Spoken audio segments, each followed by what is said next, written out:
ഇന്നത്തെ chemistry class എന്ത് boring ആയിരുന്നല്ലേ. ഉച്ച കഴിഞ്ഞിട്ട് പീരീഡ് ആയതുകൊണ്ട് നമുക്ക് ഉറക്കം വന്നങ്ങ് തൂങ്ങായിരുന്നു ഞാനൊക്കെ. പിന്നെ മാത്സ് ക്ലാസ്സോ, തലേൻ്റെ മുകളിൽ കൂടെ കുറേ നക്ഷത്രങ്ങൾ പോകണത് മാത്രമേ ഓർമ്മ ഉണ്ടായിരുന്നുള്ളൂ. ബാക്കിയൊന്നും എനിക്ക് ഓർമ്മയില്ല. അല്ല, നമ്മുടെ എക്സാമൊക്കെ ഇങ്ങനെ ഓപ്പൺ ബുക്ക് സിസ്റ്റം ആയിരുന്നെങ്കിൽ എന്ത് എളുപ്പമായിരുന്നല്ലേ. നമുക്ക് ഇഷ്ടമുള്ള വിഷയങ്ങളൊക്കെ പഠിച്ച് അങ്ങനെ ആയിരുന്നെങ്കിൽ നല്ല സുഖമായിരുന്നല്ലേ. അപ്പോൾ ഒരു ഇൻട്രസ്റ്റ് ഉണ്ടായതിനെ പഠിക്കാൻ. ഇതാണെങ്കിൽ ഇഷ്ടമില്ലാത്ത വിഷയം എടുത്ത്. അല്ല, നീ എന്തൊന്നും മിണ്ടാത്തേ? ആരോട് പറയാൻ? ഇത്ര നേരം പറഞ്ഞതൊക്കെ ആരോടായിരുന്നു? മന്ത്രം. എടീ, നമ്മളിങ്ങനെ പറയാന്നല്ലാണ്ട് നമുക്കൊന്നും ചെയ്യാൻ പറ്റില്ലല്ലോ. നിന്റെ വീടെത്താറായില്ലേ? എന്നാ നീ വിട്ടോ, ഞാൻ പയ്യപ്പൊക്കോളാം. ടാ.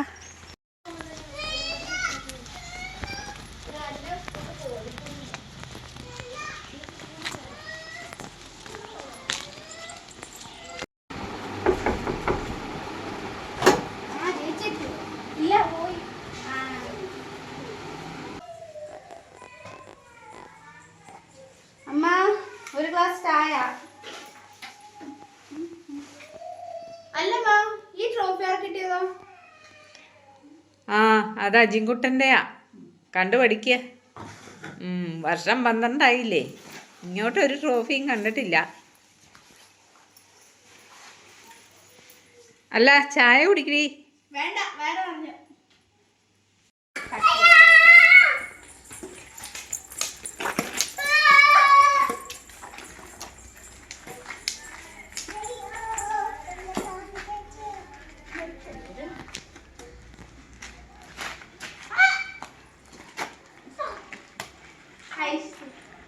അല്ല ഗ്രേസ്, നീ ഇപ്രാവശ്യം +2-നല്ലേ? നന്നായിട്ട് പഠിക്കണം. ഈ കളി മാത്രം പോരാ, എപ്പോഴും ഈ മുറ്റത്ത് കാണാം ബാറ്റും കളിച്ചോണ്ട്. എന്റെ കാര്യം ഓർത്ത് ആന്റി ബേജാറാവണ്ട, ഞാൻ നോക്കിക്കോളാം. വീട്ടുകാരെ നാണം കിടത്തണ്ട. ഈ പറച്ചിലൊക്കെ അന്നേരം കണ്ടാ മതി.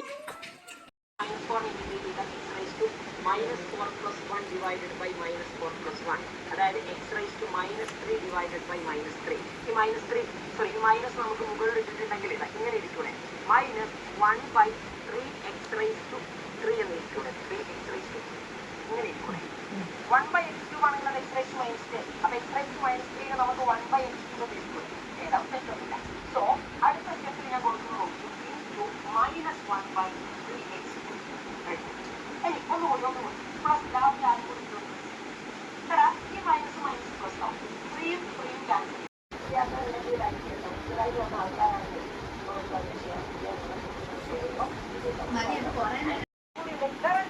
എന്താ പ്രശ്നം എന്ന് പറയാം? ലൈവില് ലൈക്ക് ചെയ്യാത്തുണ്ടെങ്കിൽ ലൈക്ക് ചെയ്യട്ടോ. വർഷം 12 ആയില്ലേ, ഒരു ട്രോഫി കൊണ്ടുവരാൻ പറ്റിയോ?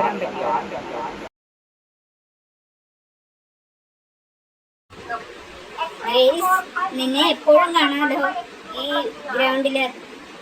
വീട്ടുകാരെ നാണം കെടുത്തരുത് കേട്ടോ. +2-ന് നല്ല മാർക്ക് മേടിക്കണം. എക്സാം അടുത്ത് വരികയാണ്, അതിൽ മാത്രം ഫോക്കസ് ചെയ്യുക. വേറെ ഒന്നും ഇതിനെ കുറിച്ചും ചിന്തിക്കരുത്. ഇനി എക്സാം, അതിന്റെ കാര്യം മാത്രം ചിന്തിക്കുക. ഓക്കെ?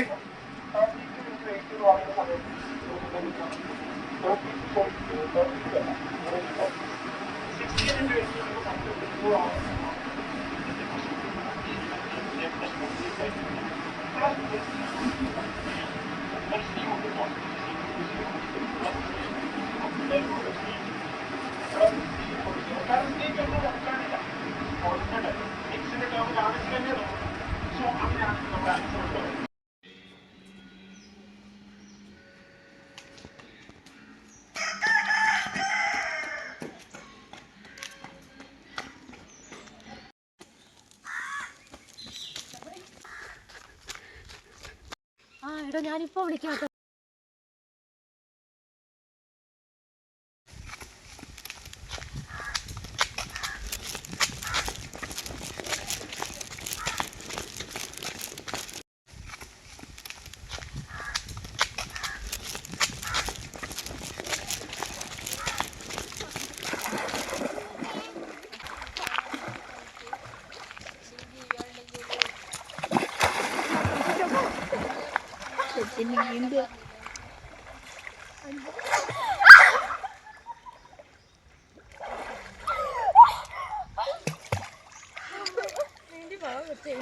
കാണിക്കുന്നത്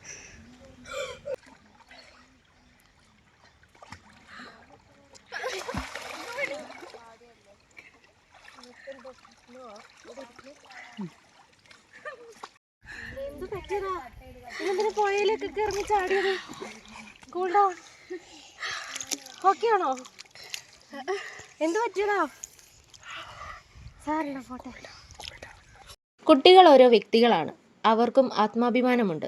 അവരോടും മുതിർന്നവരോട് കാണിക്കുന്ന വിലമതിപ്പും സഹാനുഭൂതിയും കാണിക്കുക തന്നെ വേണം. നാളത്തെ പൗരന്മാർ ആത്മാഭിമാനത്തോടെ വളരട്ടെ. തെറ്റുകൾ ചൂണ്ടിക്കാണിക്കുമ്പോൾ നല്ലൊരു സുഹൃത്താവുക. അമിത സമ്മർദ്ദം അവർക്ക് കൊടുക്കാതിരിക്കുക. അത് പഠനത്തിൻ്റെ പേരിലായാൽ കൂടി. അവരുടെ പെരുമാറ്റത്തിൽ എന്തെങ്കിലും അസ്വാഭാവികത കാണുമ്പോൾ നല്ലൊരു സൈക്കാട്രിസ്റ്റ് സേവനം തേടുക. എനിക്കെൻ്റെ സമപ്രായക്കാരോടാണ് പറയാനുള്ളത്. കുട്ടികളെ, ജീവിതം മനോഹരമാണ്.